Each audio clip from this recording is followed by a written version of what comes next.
la Côte d'Azur ou encore la French Riviera. À la seule évocation de ces noms, notre imagination vagabonde.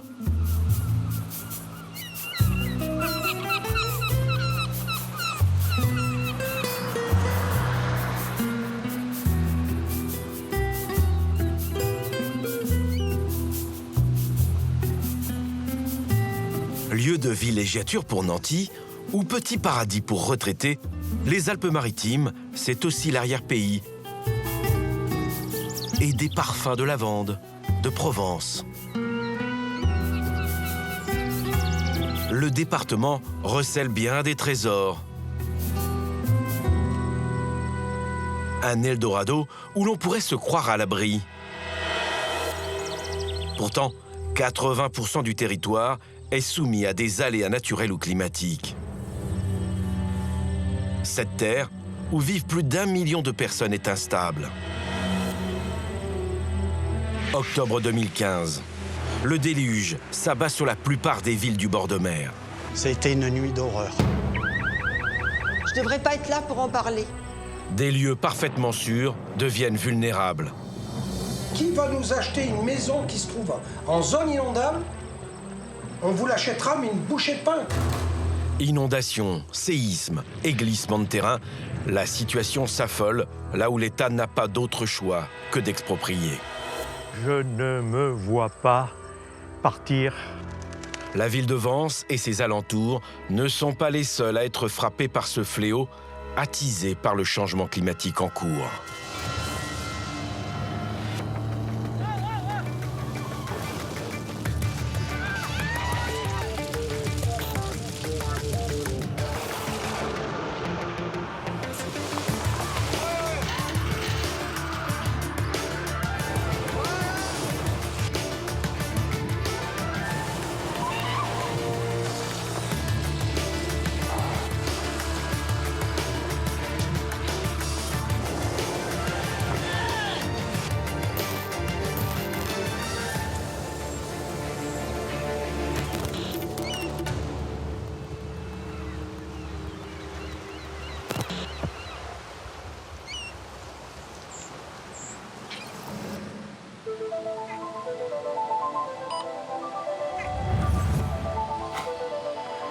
À moins de 30 km de Nice, la commune de Biot, notre première étape.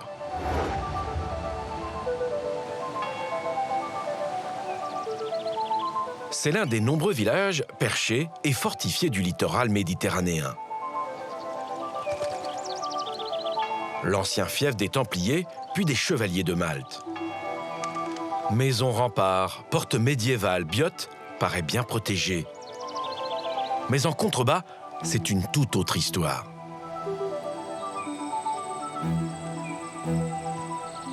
Denis Delaupe vit dans cette belle maison de style californien depuis 2000. Un rêve de gosse jusqu'à cette nuit d'automne. Comme vous le constatez, on est sur la Côte d'Azur, le soleil brille, on est dans un endroit paradisiaque. On a du mal à imaginer que le 3 octobre 2015, cette maison a été entièrement dévastée. On a tout refait de A à Z, portes, fenêtres, façades, intérieur. On a les images qui reviennent, perpétuelles. Les pompiers, l'hélicoptère qui tournait autour de la maison avec les faisceaux électriques. On nous envoyait des messages de ne pas sortir de notre maison. C'était une nuit d'horreur. Hein, rien que d'en parler, j'ai déjà les images qui reviennent. Il est 20h30, les premières pluies.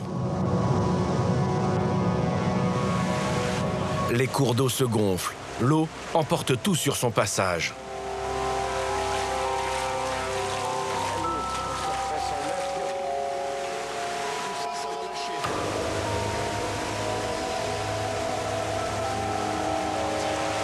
Le pont va être emporté. C'est le pont et les bagnoles.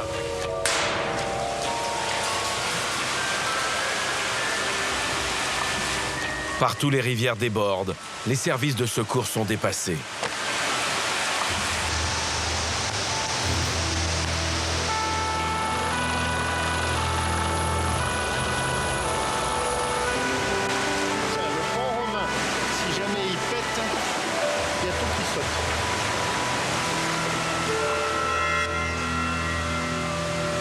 Le lendemain, dans la ville, des scènes de désolation.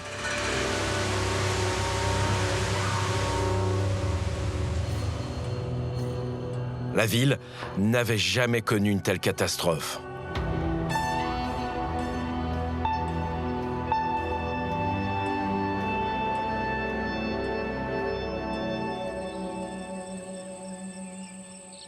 La propriété de Denis Delope est située dans le hameau de la Brague, juste à côté de l'une des nombreuses rivières qui ont déferlé cette nuit-là. J'ai failli perdre ma fille qui a ouvert la porte d'entrée et qui a été engloutie par les eaux, que j'ai sauvée de justesse. Aujourd'hui, on ne peut pas vivre dans l'angoisse. Surtout qu'on nous laisse comme ça, sans rien. Le cours d'eau, si paisible d'ordinaire, a débordé. Et tout le lotissement a été frappé de plein fouet. Aujourd'hui, Denis et ses voisins vivent toujours la peur au ventre. Aujourd'hui, ça va, on essaye d'oublier. Mais le plus dur, c'est dès qu'il pleut, on ne vit plus. C'est-à-dire la nuit, on ne dort pas, parce qu'on surveille. Je prends ma voiture, je viens jusqu'ici, sur le pont de la Romaine, pour voir si la Brague monte. Je me retrouve à 2-3 heures du matin à cet endroit pour surveiller la Brague, pour savoir si on doit partir ou quoi. Puisque lors de la dernière inondation, les sirènes d'alarme n'ont pas fonctionné. On s'est retrouvés piégés. On ne peut pas vivre avec une épée Damoclès sur la tête. On ne veut plus revivre cette nuit du 3 octobre 2015. On ne veut plus la revivre. Certains propriétaires ont déménagé du quartier. Au total, 20 maisons ont été rachetées par l'État grâce à un fonds spécial que l'on appelle le fonds Barnier, du nom de l'ancien ministre de l'Environnement. Mais à cet endroit, le fonds Barnier a racheté 3 maisons. Ils ont détruit une maison ici et une autre maison ici. Vous voyez, il n'y a plus rien. Ces maisons étaient toutes classées parmi les plus vulnérables du quartier. Jusque-là, à ses yeux, rien de scandaleux. Mais ce qui est incompréhensible, c'est que 80 mètres plus haut, on accorde un permis de construire, toujours en zone à fort aléa. À cet endroit, un permis de construire a été accordé après les inondations de 2015. Le permis de construire a été délivré en 2018, soit 3 ans après la crue. Que se passerait-il si une autre inondation se produisait ? Si Denis est aussi remonté, c'est qu'en octobre 2015, des drames auraient pu être évités. Il nous emmène à la maison de retraite du Clos Saint-Grégoire. De temps en temps, je passe devant en circulant, je vois toujours cette fenêtre fermée. Et pour moi, c'est un crève-le-cœur, c'est inadmissible. Notre grand-mère est décédée dans cette chambre. Elle n'a pas pu sortir de sa chambre, il manquait du personnel. Il n'y avait que 2 personnes pour s'occuper d'environ plus de 50 pensionnaires. Tout le monde était au courant qu'on était en alerte orange. Les pensionnaires auraient dû être montés dès 10 h du matin à l'étage.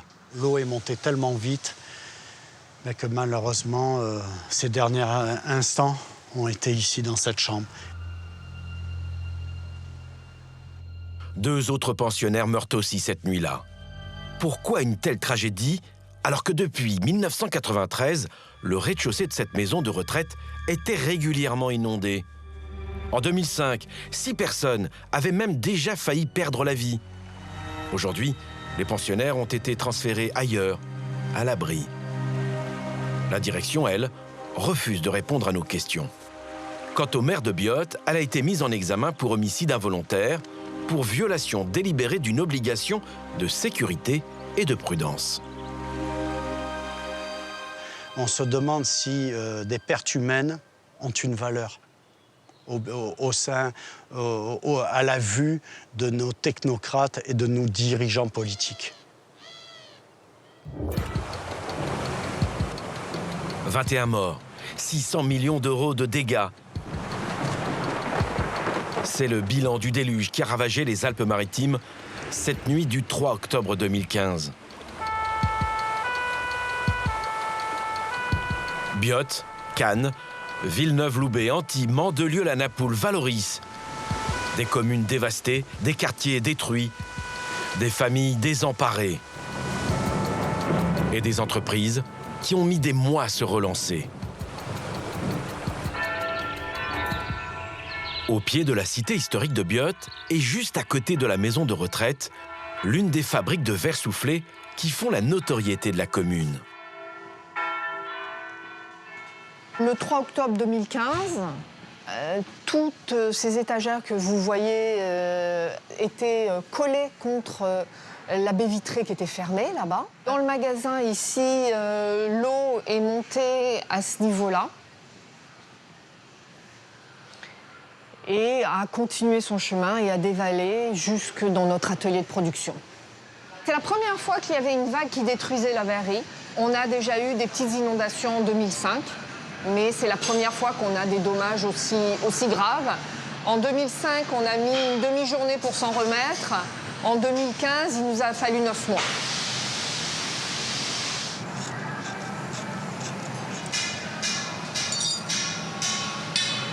« 60% de la production et de l'outil de fabrication sont détruits. Le musée, qui fait partie des hauts lieux du tourisme industriel des Alpes-Maritimes, est aussi endommagé. Comme vous voyez là-bas, les fours de fusion, l'eau est rentrée à l'intérieur. À partir de ce moment-là, c'est fini, votre four est fichu. Une inondation, c'est une vague. L'eau a tapé, est revenue, est repartie. Elle a explosé les baies vitrées ici pour sortir. On ne dort pas quand il y a alerte orange. On a tous un programme qui s'appelle Rain Today.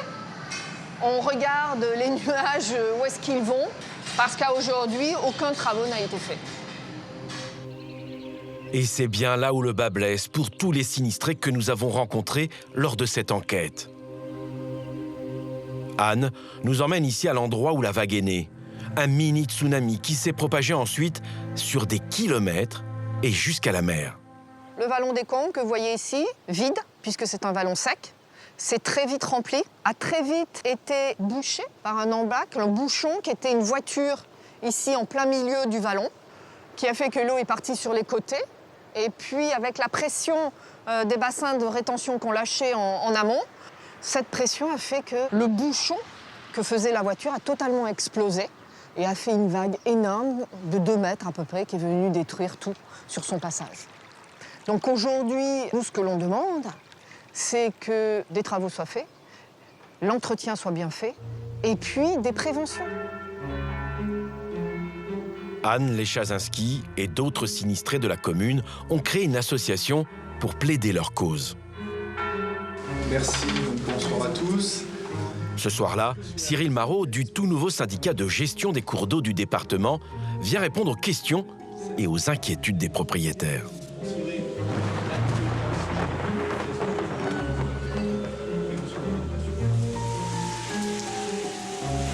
Comme pour rappeler que le drame d'octobre 2015 peut se reproduire, l'orage gronde. Sur les visages, on sent l'angoisse.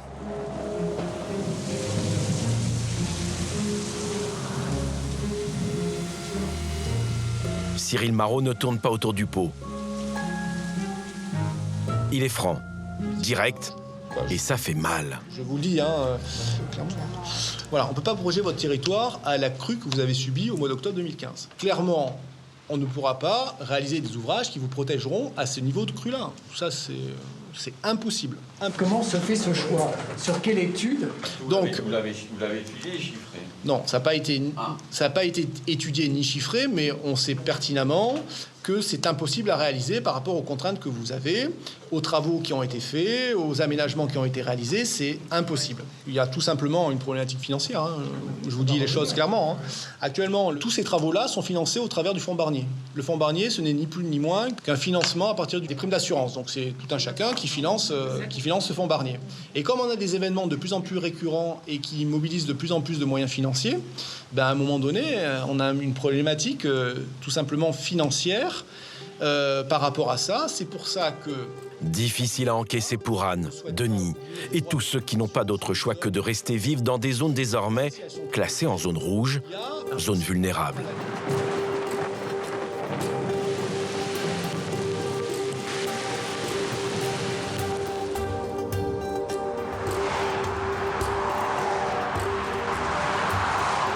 Le Le lendemain, c'est Jean-Luc, policier à la retraite, qui tient absolument à nous montrer les infrastructures qu'il faut réaménager au plus vite. L'une des failles se trouve au bord de l'autoroute. Ce matin-là, il était loin d'imaginer ce qu'il allait trouver. Qu'est-ce qu'elle fait, cette voiture-là? Juste après le déluge de la veille. Regardez cette voiture. Ça prouve bien qu'il y a un danger. Il y a eu un gros orage hier soir. Il n'y avait pas d'alerte météo. Vous vous rendez compte, on n'était même pas en alerte orange. Et une voiture qui a dû être emportée, certainement qui devait être au golf ou je ne sais pas. Mais enfin, elle n'a rien à faire ici, cette voiture. Je vous ai amené ici pour vous faire voir la problématique de la digue de l'autoroute. Ces buses se bouchent par les arbres qui sont arrachés ou les cannes de Provence. Ça ferait un vrai obstacle et l'eau ne peut plus s'écouler. Et quand elle ne s'écoule plus, elle repart en arrière et elle inonde toute la plaine. Pour convaincre les pouvoirs publics de réaliser des travaux, Jean-Luc a récupéré ces photos prises le lendemain de la crue d'octobre 2015. L'eau n'a aucun échappatoire. C'était prévu en 1957 de faire un pont, mais pour des raisons économiques, ils ont mis des buses. En autoroute, il faut qu'il y ait un pont pour que l'eau passe. Il faut faire un ouvrage comme il était prévu il y a 60 ans. Construire un pont coûterait une fortune. Pour le moment, les autorités n'en font pas une priorité. Comme de nombreux propriétaires, Jean-Luc voudrait jouir de sa retraite en toute tranquillité. Mais depuis 2015, il est sur tous les fronts. L'eau est arrivée à peu près ici. Et pourtant, la maison est rehaussée de 80 cm. Des photos, des documents, il accumule tous les éléments pour faire avancer son dossier. Là, vous avez tous les documents, les archives. C'est votre combat. C'est le combat. Vous allez voir, regardez, nous on se trouve ici, dans le lotissement, et regardez toute cette zone. Toutes les villas de la résidence sont en zone inondable, avec des conséquences immédiates pour les propriétaires. Eh ben, on est en danger et spolié parce qu'on ne pourra jamais vendre. Qui va nous acheter une maison qui se trouve en zone inondable? On vous l'achètera, mais une bouchée de pain. Donc on n'a pas les finances nécessaires pour aller habiter ailleurs. Pourquoi ne pas faire le nécessaire pour que toute cette zone soit protégée? On en est là.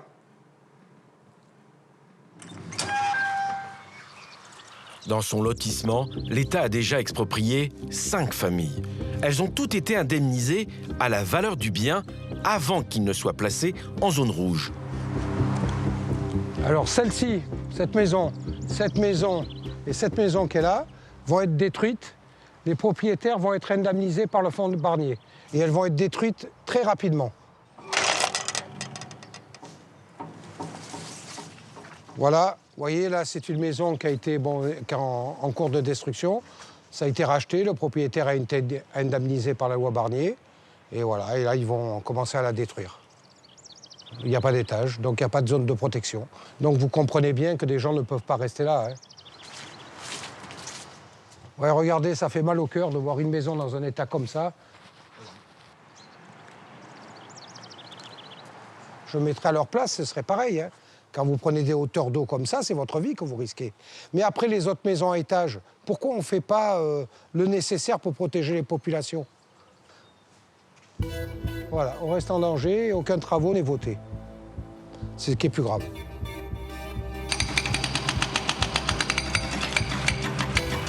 Trois semaines plus tard, la maison est détruite. Le propriétaire construit ailleurs, loin de la rivière. Ici, il ne sera plus possible de bâtir la moindre infrastructure. Mais comment limiter les risques dans un territoire où le danger reste omniprésent? Nous sommes allés rencontrer Serge Castel. C'est le directeur de la DDTM, la Direction des Territoires et de la Mer. Aujourd'hui, on ne construirait plus pareil et l'État ne laisserait pas faire. Voilà. Est-ce qu'on a mis en danger des populations en les laissant construire? Alors, on les a mis en danger à une époque où le risque n'était pas le même, encore une fois. Et c'est ça qu'il faut intégrer. Je suis désolé. Il faut intégrer que le risque n'était pas le même.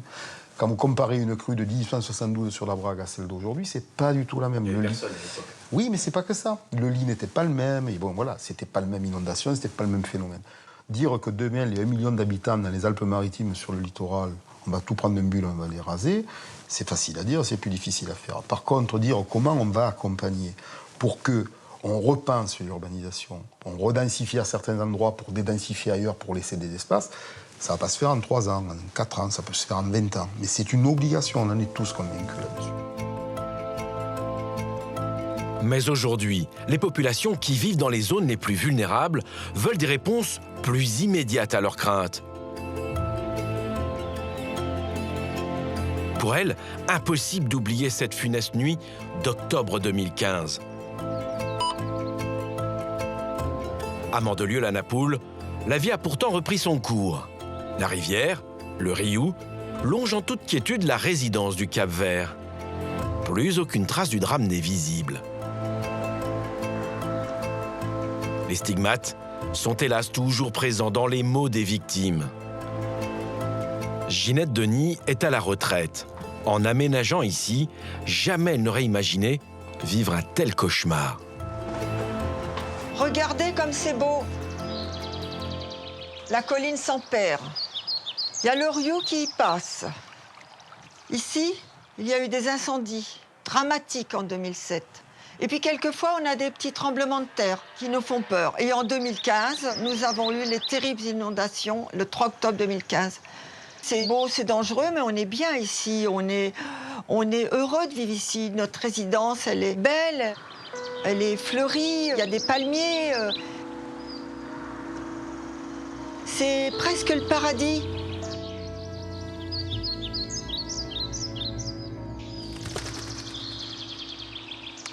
Mais je suis en colère parce qu'on n'a rien pour réguler l'eau. L'eau, quand elle descend, c'est des vagues de plus de 3 mètres. Les inondations, on ne pourra peut-être pas les éviter. Mais on peut faire en sorte qu'elles descendent moins vite. Parce que ça pourrait éviter qu'il y ait des morts. C'est ça le problème. On a eu 8 morts dans la rue. Là, tout petit, là, 8 morts. Ginette refuse de se taire. Dès qu'elle le peut, elle plaide la cause de tous ceux qui, dans la résidence, veulent vivre sans peur du lendemain. Pour que personne n'oublie cette tragédie, elle a écrit un livre pour raconter le calvaire qu'elle a vécu. L'eau qui déferle en ville et qui se rapproche de la résidence. Ça monte super vite, hein. C'est ok, ben on va se casser vite, mon gars. L'un de ses voisins filme la montée des eaux qui s'infiltrent partout.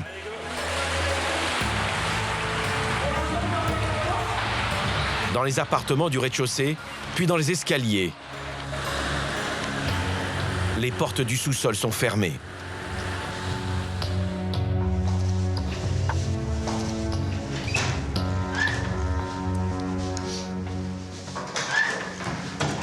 Quand je suis arrivée dans le parking, il n'y avait pas d'eau. Et puis, d'un seul coup, une explosion. La porte qui est tout à fait là, la petite porte là, elle a explosé. Il y a eu des vagues jusqu'au plafond.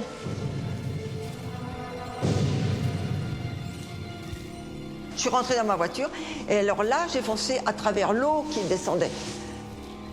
C'était terrible. J'étais perdue, je ne savais pas où j'étais. Il y avait l'eau à mi-portière des voitures. Je ne comprenais pas ce qui m'arrivait. Je ne descends plus dans les sous-sols, je ne descends plus, terminé. Mais il faut prévenir les autres personnes, il faut prévenir tous les locataires des rez-de-chaussée qui ne sont pas au courant qu'il y a eu des morts ici. Alors bien sûr que je suis un oiseau de mauvais augure parce que je parle encore des inondations et que les gens veulent tous oublier. Mais on ne peut pas oublier qu'ils... Je ne pourrais jamais oublier que ces personnes... Je ne devrais pas être là pour en parler. Et je suis survivante et je peux en parler.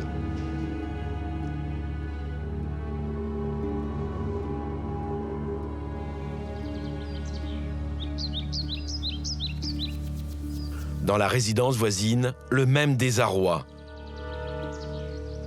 Certes, le syndic tente de mieux informer les locataires et propriétaires des menaces, mais pour Prosper, on est toujours loin du compte.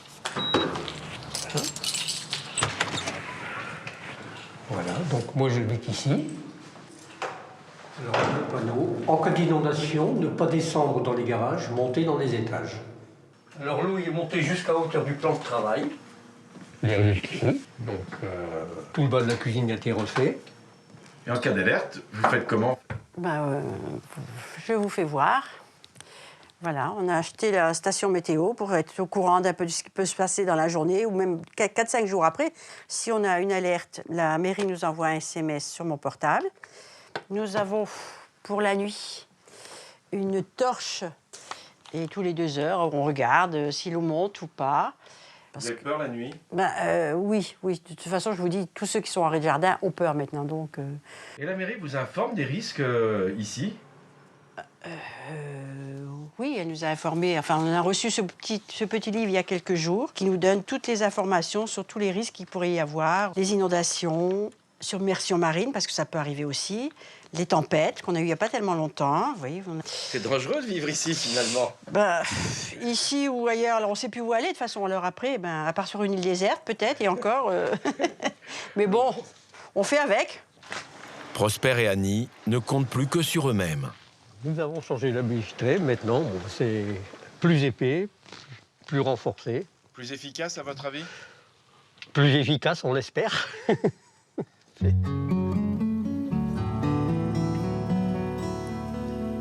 À Mandelieu comme à Biot, nombreux sont ceux qui se mobilisent pour limiter les dangers et les risques de voir une crue majeure se reproduire. Ici, la ville est prise en étau entre 2 rivières, le Rioux et la Siagne. Jean-Valéry de Sens était élu de l'opposition à la mairie de Mandelieu-la-Napoule.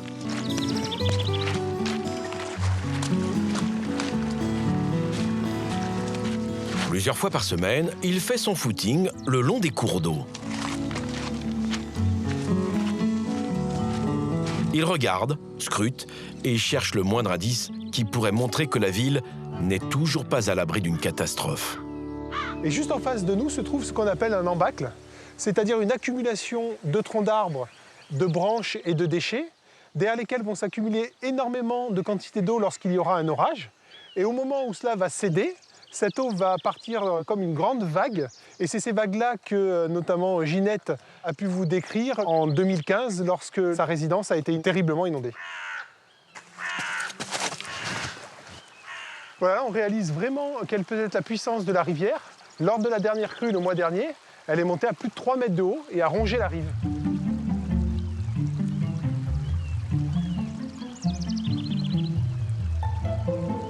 L'entretien des rivières fait toujours défaut. Pourtant, c'est le moyen le plus efficace pour éviter d'autres inondations éclairs. Reste une question essentielle. Qui doit se charger de nettoyer les cours d'eau?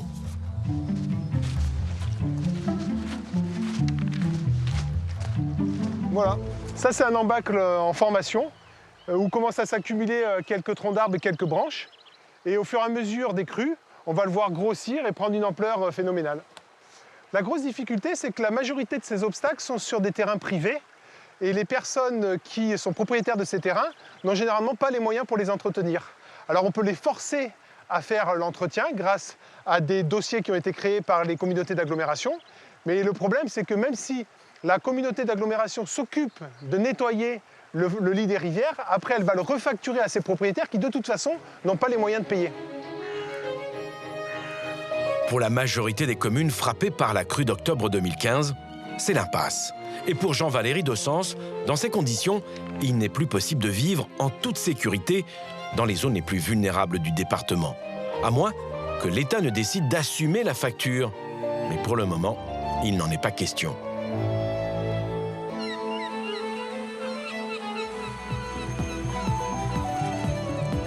Depuis les années 60, le département subit une urbanisation désordonnée.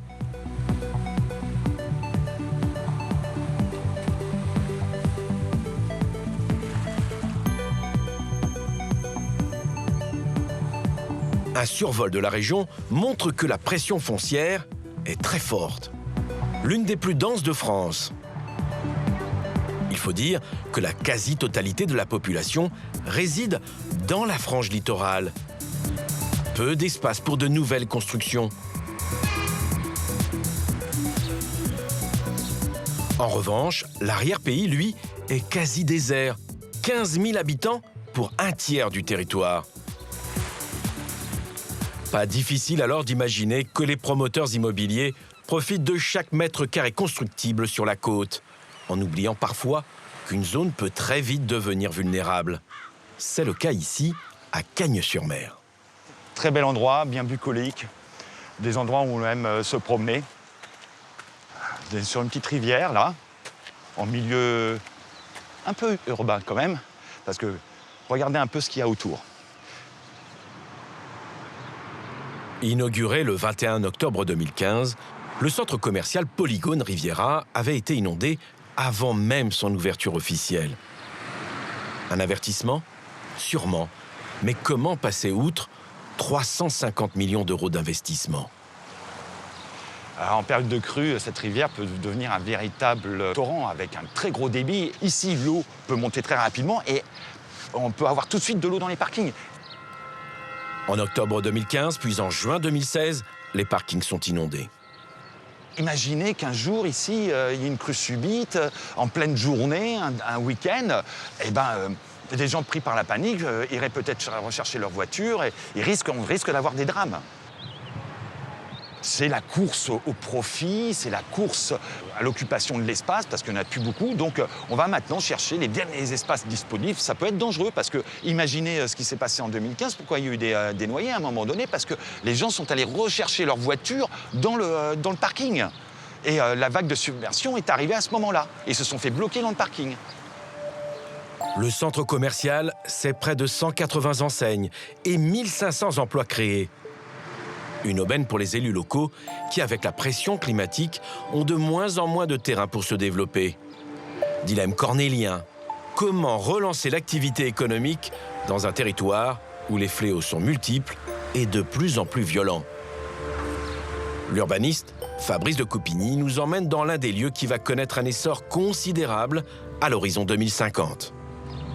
Il faut savoir qu'il y a à peu près une quarantaine d'années, il n'y avait presque rien. Tout était en zone agricole et surtout des zones horticoles. Nice, la vallée du Var, était connue pour ses œillets et pour la culture de ses fleurs. Aujourd'hui, tout est dédié ici à l'urbanisation et à la pression foncière.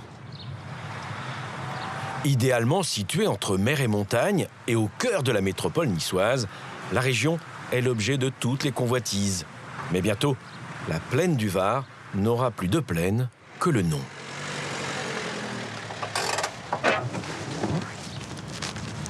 Venez avec moi, je vais vous montrer un truc. Hop.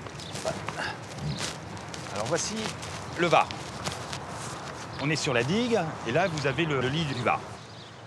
Regardez en 1925 l'embouchure du Var. Il n'y a pas d'urbanisation. C'est désert, il n'y a rien du tout. Je vais vous montrer des photos de 1985. Là, c'est totalement urbanisé. Et ce n'est pas fini. Si l'urbaniste nous montre ces photos, c'est pour mieux insister sur les dangers d'une urbanisation galopante dans un secteur déjà soumis au risque de crue. La preuve, ces images qui datent de novembre 1994. Le Var sort de son lit et déborde de toutes parts.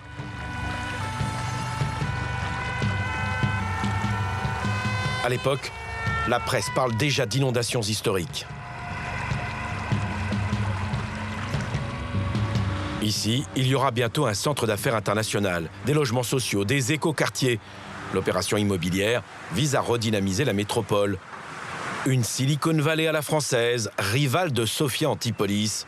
Mais il y a un revers à la médaille.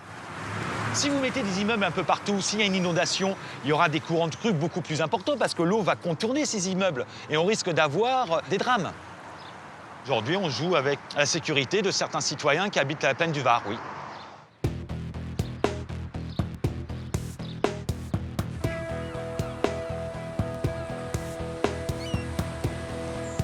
Avec la hausse des températures et ses effets, tous les experts en conviennent. Les Alpes-Maritimes seront de plus en plus fragiles. Ici, 80% des terres sont déjà soumises à un plan de prévention des risques naturels.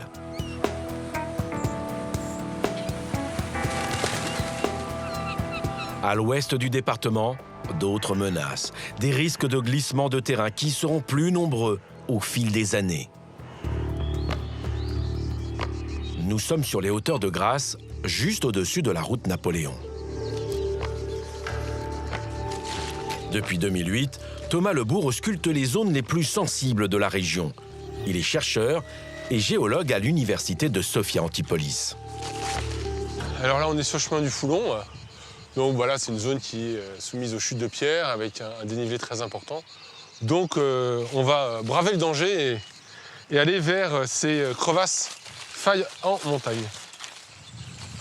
Nous allons longer le canal du Foulon qui alimente en eau la ville de Grasse. Thomas Lebourg connaît bien ces lieux, mais ce n'est pas la flore sauvage qui l'intéresse ici. Je vais vous montrer quelque chose d'assez important. En dessous, c'est canalisation. Allons-y. Voilà.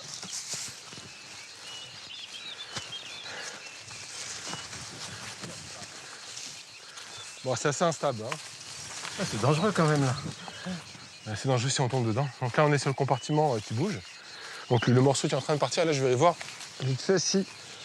Alors là, on a une belle crevasse hein, qui est très grande, qui fait plus de 20-30 mètres de profondeur ouverte. Hein. Plus sur 100-200 mètres. Et là, on voit qu'elle est assez active. Hein. On a toute la terre qui se décolle. Donc là, il y a les racines qui sont cassées. Ça montre que ça bouge activement. Hein. C'est lors d'une sortie en famille que Thomas Lebourg a découvert cette faille. Depuis, il l'étudie sous toutes les coutures. Danger, il y en a du danger, parce que imaginez que quand il pleut de manière assez intense, toute cette eau-là, au lieu de ruisseler, elle s'engouffre dedans et le processus s'accélère.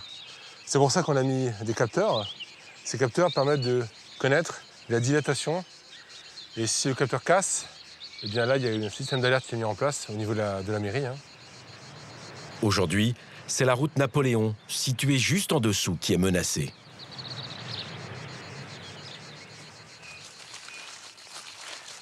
Ça a bien bougé là encore, hein, sérieusement. Ça s'est bien ouvert là. C'est inquiétant? Non, ça bouge vraiment. Non, c'est vrai. C'est pas inquiétant, mais j'aime pas le terme d'inquiétant, ça bouge. Le problème d'inquiétant, c'est qu'on affole les gens, ça sert à rien de les affoler. Ça bouge vraiment. Donc le problème du géologue, c'est qu'il dit que ça bouge. Le problème de l'élu, il dit quand. Je sais pas quand. Et c'est difficile de dire quand, il faut mettre des moyens pour savoir quand. Et ça, c'est des moyens juste pour limiter la casse. On va pas beaucoup plus loin avec ça. Les zones où il pourrait y avoir des glissements de terrain capables de provoquer des catastrophes majeures sont connues des scientifiques qui auscultent la montagne. Un travail au long cours. Alors on voit la ville de Grasse au fond, qui est construite à flanc de collines, et toute la montagne glisse. On peut compter des glissements de terrain qui font entre 15 et 20 millions de mètres cubes, donc c'est les quartiers entiers qui bougent. Vous voyez les falaises au fond, donc la faille elle passe, elle longe la falaise, elle continue, elle passe à travers la ville et elle ressort au niveau de l'antenne de la ville. Donc c'est une faille qui traverse toute la région et qui va compartimenter comme un clavier. Et on a des touches de piano qui au cours du temps vont tomber. Pas d'inquiétude à court ou moyen terme pour la ville de Grasse, mais les experts gardent un œil sur cette faille et toutes les autres qui traversent la région. Les changements climatiques peuvent accélérer le processus. Et à chaque fois qu'on a des phénomènes de pluie extrêmes, eh bien on a des zones qui se réactivent avec plus ou moins d'intensité. Donc on parle de Grasse parce que c'est une ville emblématique où on a quand même des mouvements qui sont assez importants dans la zone est, mais ces changements climatiques vont avoir des conséquences sur toute la région. Depuis 2010, un observatoire national a été créé avec une demi-douzaine d'experts de la région. L'objectif est d'avoir une vision plus pertinente des zones sensibles. Sous la direction de Thomas Lebourg, les chercheurs ont déjà identifié et cartographié les territoires les plus menacés. Ok, alors on va voir où est-ce qu'on a posé les capteurs. Alors cette carte présente les zones de glissement de terrain de grande ampleur qui ont été cartographiées depuis une dizaine d'années dans la région. C'est les zones en rouge. Ici, donc on a Grasse ici, Pont-du-Loup, au-dessus de Vence, Gatière et Carros. C'est des glissements de terrain qui ont eu lieu, pourraient encore se reproduire là?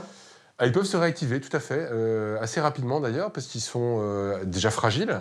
Et il y a de nouvelles zones entre ces glissements de terrain, entre les zones rouges, qui sont des zones de potentialité de nouveaux glissements de terrain. On est sur des territoires où l'homme a construit de très nombreuses habitations sans se préoccuper de ce qui s'est passé dans les temps anciens et en ne planifiant pas le temps futur, tout à fait. Alors, comme à Vence, par exemple, ou à Grasse. Et combien de personnes sont concernées par ces risques? 80 000 personnes habitent sur les zones instables à l'heure actuelle dans la partie ouest des Alpes-Maritimes.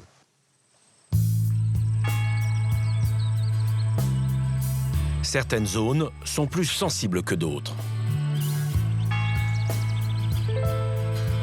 Saint-Paul-de-Vence, perché sur son éperon rocheux et entouré de remparts, n'est absolument pas menacé.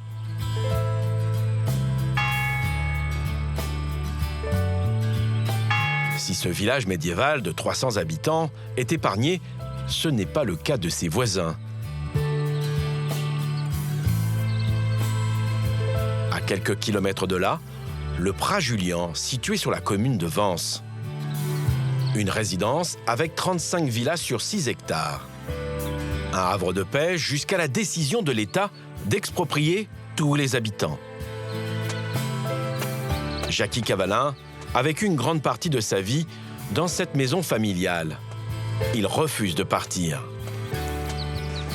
Mais voilà, je vais vous montrer de quoi il en retourne. Les maisons qui sont concernées par les exclusions sont celles qui sont devant moi. Ce sont des maisons qui, à première vue, sont dans un bon état. Et il y en a d'autres un petit peu plus loin. La partie qui est déboisée était lotie, les maisons ont été démolies. Et derrière, la partie la plus pentue, où les permis de construire n'auraient jamais dû être autorisés, il a été démoli plusieurs maisons qui, elles, risquaient évidemment les plus gros. En 2000 et 2001, les maisons les plus proches de la rivière s'effondrent. D'autres suivront.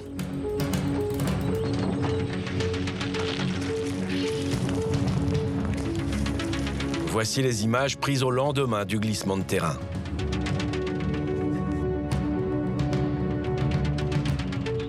Et les maisons n'avaient rien à faire à cet endroit-là. Il était prévu à 100%, 1000% qu'il allait se passer quelque chose. L'État ordonne la destruction des premières maisons. Tous les propriétaires sont indemnisés par le fonds Barnier. Mais Jackie, lui, fait de la résistance. Et quand on évoque des questions de sécurité, l'ancien colonel sait de quoi il parle. À la retraite aujourd'hui, il a fait toute sa carrière chez les sapeurs-pompiers. S'il reconnaît que la majorité des villas en contrebas sont en danger, il réfute l'idée que sa propriété le soit également. La preuve, dit-il, les services de l'État ont modifié les cartes qui montrent les lieux les plus vulnérables. Alors il y a deux cartes, une qui date de 2001, où l'on aperçoit la zone à risque par ce gros trait noir. Et lorsqu'on cherche la maison dans laquelle nous nous trouvons, elle se trouve à l'extérieur de la zone à risque. Et puis en septembre 2017, une autre carte qui démontre que maintenant, la maison se trouve complètement à l'intérieur du périmètre. Pour ouvrir le parapluie de la prévention, la maison se trouve incluse dans la zone, et y compris une partie de la cuisine d'été. L'État et les communes, c'est-à-dire une administration aveugle qui se comporte comme une Autriche, ne peut pas spolier. C'est une spoliation.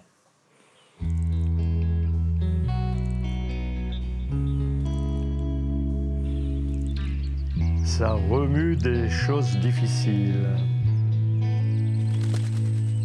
Avec sa fille et son gendre, il a décidé de se battre. Je ne me vois pas partir. Avec l'argent, je pourrais construire quelque chose, mais à l'âge que j'ai, je ne vais pas m'embarquer dans une construction de 3 ans, 4 ans, etc.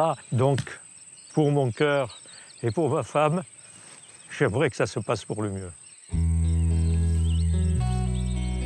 En attendant, il a pris un avocat pour plaider sa cause auprès de la commune et des services de l'État. À la mairie, on sait que Vence, en dehors du cœur historique, est située à certains endroits sur une terre très instable. Patrice Mirand est adjoint au maire. Il sait que d'autres situations comme celle du Pras-Julian peuvent se produire et alourdir la facture déjà élevée. Aujourd'hui, les glissements de terrain coûtent combien à la communauté? 20 millions d'euros en ce qui concerne la zone du Pras-Julian. On peut aller très loin cette facture à terme. Tout à fait. Il y a des zones qui présentent des caractéristiques géologiques proches de celles du Pras-Julian sur d'autres quartiers de la commune. Et en effet, on ne peut pas généraliser le traitement que nous avons opéré au Pras-Julian sur les autres zones menacées de la commune. Quelle est la solution alors? C'est d'apprendre aux gens qui sont dans ces zones-là de vivre avec ce risque et d'essayer de le maîtriser au maximum avec toute la gamme de solutions techniques qui existent aujourd'hui pour conforter notamment ces zones-là. Parce que là, si on imagine d'autres expropriations, vous pourriez payer? Non. C'est impossible. 80 000 personnes impactées dans l'ouest des Alpes-Maritimes et combien dans l'est? Difficile de connaître le nombre exact de victimes potentielles. Mais les derniers événements montrent qu'autour de Nice, la terre glisse aussi. Comme ici, au-dessus de Menton. Nous sommes en janvier 2014.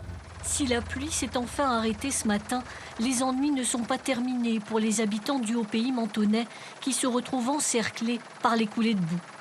À Sainte-Agnès, les habitants de ce quartier ont eu une grosse frayeur. Le terrain de mon voisin est parti, donc automatiquement le mien est fragilisé. Donc voilà, on reste inquiet, vigilant et inquiet. Ici, la route s'est effondrée sous le poids d'une voiture et l'accès au village de Gorbio se fait par des voies détournées. Une grande partie de la côte est touchée. Mais des années après, les pluies diluviennes continuent à faire des dégâts. À certains endroits, le terrain est déstabilisé.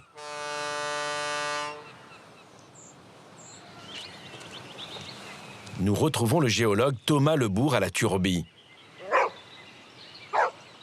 Nous sommes juste au-dessus de la principauté de Monaco.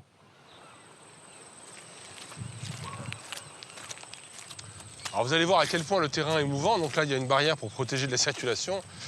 Et là, on se retrouve avec la route qui a totalement disparu. Donc elle est partie, elle a glissé. C'est très fréquent dans la région. Hein. On a des routes qui partent. On a tout l'enrobé qui est parti là. Une grosse pluie, sûrement 2014. Et la route est complètement partie. Donc là, elle est bloquée. Donc on est vraiment sur un quartier qui bouge beaucoup. Hein. Accrochée à la colline, la Turbie se définit comme une ville de charme et d'histoire. Perché à 500 mètres d'altitude, c'est un balcon unique sur la mer Méditerranée. Voilà pour la présentation officielle. Mais on pourrait aussi la montrer sous un autre angle. Et bien voilà, nous avons la ville de la Turbie, ici, avec une falaise abrupte, de nombreux rochers et toute une zone d'habitation. Donc quand il pleut, les quantités d'eau énormes rentrent dans le massif, coulent sur la surface, rentrent dans cette roche qui est plus basse et génèrent des glissements de terrain. La zone, ces derniers temps, montre quelques signes inquiétants qu'il faut absolument surveiller.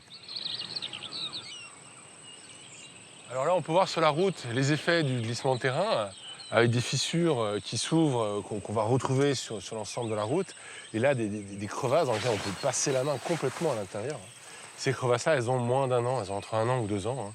Et ça traduit vraiment le mouvement. Donc souvent, ce sont des petits signes comme ça qui manifestent et qui annoncent quelque chose de beaucoup plus grand dans sa masse. Et après, on va les prendre tous les uns après les autres, les rassembler, et on aura comme ça la forme de la zone qui est active en ce moment.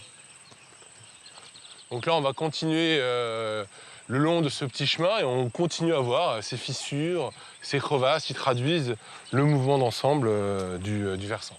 Et à gauche, on a la falaise. Donc là, elle est assez courte, mais après, la falaise va monter de plus de 100 mètres de haut. Et on est au contact entre la falaise, une faille, et tous les éboulis qui, au bout d'un certain temps, se mettent à glisser.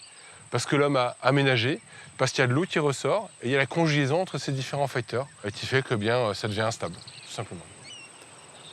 Ici, rien ne peut se faire dans la précipitation. Même si les indicateurs paraissent alarmants, il faut prendre le temps de mesurer la réalité du risque. Alors là, on est situé au sommet de la colline. On a la maison qui a bougé. On voit la terrasse qui s'est cassée. Et pour bien comprendre justement la différence entre le mouvement du sommet de la maison et du reste de la colline, on a mis des instruments, des micro-GPS, une station météo, des forages dans le sol, pour comprendre la relation qui existe entre le mouvement et la quantité d'eau qui va arriver sur la zone. 2 ans d'études seront nécessaires tout autour de ces villas pour appréhender le danger. Et les maisons tout autour peuvent être impactées? Physiquement, on ne le voit pas bien, mais elles glissent tout doucement. Et à un moment donné, si le processus ne s'arrête pas, elles vont se casser en petits morceaux. Là, il y a combien de maisons menacées? À peu près 90 maisons qui sont menacées de manière active à l'heure actuelle. Avec le changement climatique, les risques de pluie diluviennes augmentent. Pour les géologues, rien ne sert de jouer les oiseaux de mauvais augure. La situation peut être maîtrisée à condition de reconnaître qu'il y a un risque. Sans diagnostic, pas de remède. Sans argent, pas de solution. Contrecarrer un glissement de terrain ou des chutes de blocs, ça coûte aussi cher presque qu'une maison. Donc on va doubler le prix. C'est pour ça que le prix de l'immobilier parfois dans ces zones-là, au-dessus de Monaco, est excessivement cher. Parce que c'est des pentes abruptes. Et pour avoir des terrains à peu près plats, eh bien, on double le prix de la maison.